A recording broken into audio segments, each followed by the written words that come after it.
Hey guys, welcome back to my channel. I'm Ellen Margot, and today we're talking about writing trauma.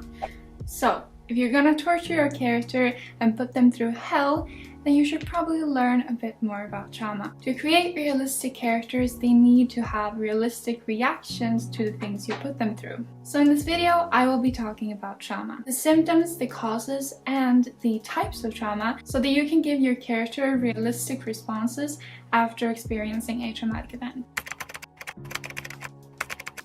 Okay, so first of all, what is trauma? Psychological trauma is a response to an event that a person finds highly stressful. Trauma can cause a wide range of emotional and physical symptoms. But not everyone who experiences a stressful event will develop trauma. Come on, say hi. Hi! And I just want to say that even if you've personally experienced trauma in your life, that doesn't necessarily mean that your character will experience it in the exact same way, because people deal with traumatic events in many different ways. So one thing that I am really loving in fiction is when characters that, for example, experience these same traumatic events react differently to it, because that's a really realistic thing. You know, we all have different backgrounds, we all have different emotional status, and we all will experience and respond to the same events in different ways. So writing different characters that deal with trauma in different ways is one way of helping to fight these misconceptions about trauma.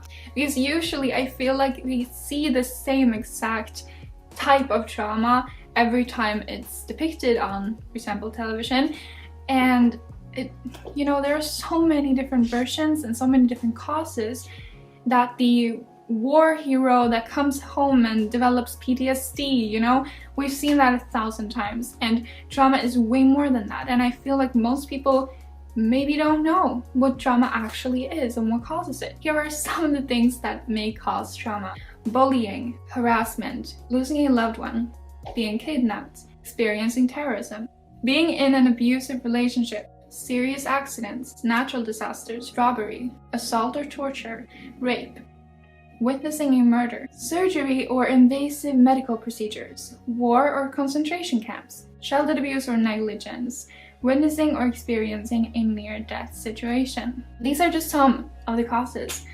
Trauma can be caused by pretty much everything that the person finds extremely stressful, that the person is not really capable of coping with. Some trauma, like I said, can be just for a few weeks, and in that case the person learns to cope with it and deal with it in a really small amount of time. But most times trauma is long-lasting. Something that causes a traumatic response in your body and in your mind just will not go away by, going to a therapist for 2 days. But many people with trauma learn to live with it and learn to deal with the symptoms. So when we're experiencing a traumatic event, there are usually 4 types of responses in that immediate situation. These are fight, flight, freeze, and fawn, and I'm going to tell you what they all are. And I just want to say that these responses are not something you choose. We just have what we have, and we would do what we do. And I just want to say this because so many people actually blame themselves for their reaction. Your body's natural response is nothing that you can control. So the first one, the fight response, is pretty much what it sounds like. It's physically fighting the attacker off. If it's an abusive situation, for example, physically fighting them off, saying, no, you're not doing this, stop, physically fighting them off. And then we have the flight response, which is basically trying to get away from the situation. It doesn't have to be, just running. It can be struggling, like if someone is holding you down, to struggle but not really fight them, like wanting to get away but being too scared to actually hurt your attacker. It can also be things like pleading, please don't hurt me. And also it can be trying to escape or run away. Then we have the freeze response, which is especially common when it comes to sexual assault. And this has to do with the fact that we don't want to risk getting in an even worse situation. Like for example, if you are getting sexually assaulted and you You think to yourself that if I hurt this person, they will hurt me worse. They might kill me, they might, be angry. Now they're just, abusing their power, but they're not angry, like, personally at me. But if you scratch them in the face, they might get pissed off. So the freeze response is just that. You freeze. Your body gets immobile, you cannot control your body. You're kind of like stuck in your body, as people have explained it to me. Like I said, again, this is not something you can control. Then we have the fawn response, which is basically collapsing or playing dead. This is more common with immense pain or shock. So say your leg gets chopped off, you might faint because it's just too much for you to handle. Your body and your mind just kind of shuts off to save you and also to save energy to ensure that you won't die. So yeah, those are the 4 responses to traumatic events. There are also different types of trauma. So there is acute trauma, which results from a single event or dangerous situation. This can be something like a shooting or a car crash. Then there's chronic trauma. This results from repeated or prolonged exposure to a highly stressful event. Examples can include something like bullying, being in a war zone, or domestic violence. Then there is complex trauma, which is a result of exposure to multiple traumatic events, like, for example, childhood abuse. Then there is secondary trauma or vicarious trauma. With this form of trauma, a person develops trauma symptoms from close contact with a person that has experienced a traumatic event. This is what is called when you experience a traumatic response without personally going through a traumatic event. So again, this is kind of just to give you an idea of things to put your character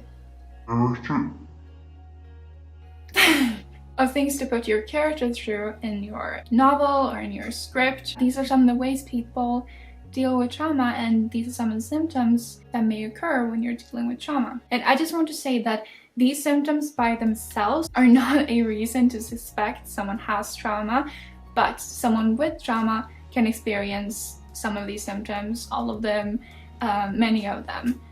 So yeah, here's again a list. Depression, irritability, loss of interest, numbing, self-criticism, not knowing who you are or what you want, not wanting anything, self-destructive behavior, feeling unreal or out of your body, substance abuse, eating disorders, chronic pain, headaches, panic attacks, general anxiety, insomnia, distrust, keeping secrets from people, amnesia, like blackouts or memory gaps, shame, self-blame, survival guilt, hopelessness, emotional overwhelming, intimacy problems, anger, relationship problems, avoidance, avoiding people, places, or situations, or anything else that could be a potential trigger, flashbacks, avoiding talking about the trauma, avoiding thinking about the trauma,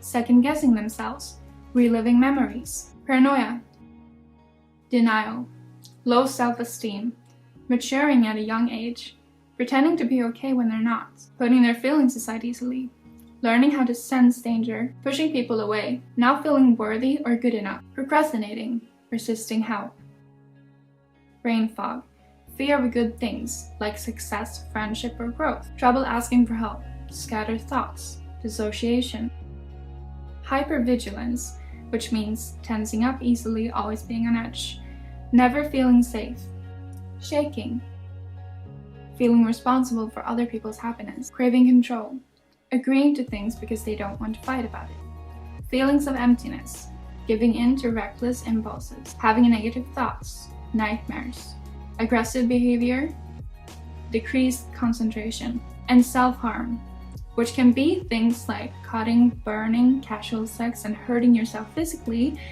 but can also be things like overspending, gambling, isolating yourself, putting everyone else above yourself, forgetting to care for yourself, eating too much or too little, putting yourself in risky situations, allowing toxic people to be in your life, avoiding going to the doctor, alcohol abuse, over-exercising, and allowing people to treat you like trash.